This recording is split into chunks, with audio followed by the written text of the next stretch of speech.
38-ci deyir ki, nümunə ilə bağlı düzgün fikri müəyyən edin. Kipiyanın gölcəsi uzanıb alçaq daxmaların belinə sərilir, bəzən divarların dibi ilə sürünür, bəzən də küçənin kənarı ilə irəliləyirdi.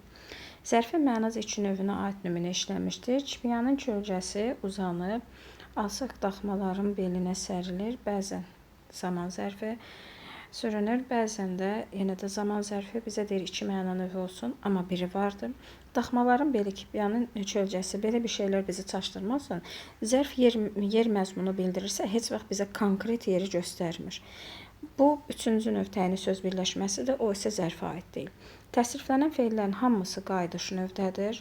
Uzanıb, qayıdış növdə deyil, fakt elə digərlərinə baxmağa ehtiyac yoxdur. Mənsubiyyətə görə dəyişən sözlərin biri isim deyil, kipiyanın gölcəsi kölcə isimdir, daxmaların beli isimdir, divarın dibi isimdir, küçənin kənarı bu da isimdir, yanlışdır. Həm əlamət, həm də keyfiyyət, deməli əlamət gördüyümüz keyfiyyət, yəni əlamət həqiqi, keyfiyyət isə məcazi anlayır. Alçaq daxma dedikdə bu əlamət vardır. Keyfiyyət, bəzən divarların, bəzənsə küçənin kənarı, xeyr, keyfiyyət bildirən yoxdur. Əsas nüqsələrin ikisinə aid nümunə yoxdur. Kipiyan isimdir, uzanmaq feildir, alçaq sifətdir və burada bəzən zərfdir, amma bizim say və əvəzliyimiz yoxdur. Cavab Y bəndədir.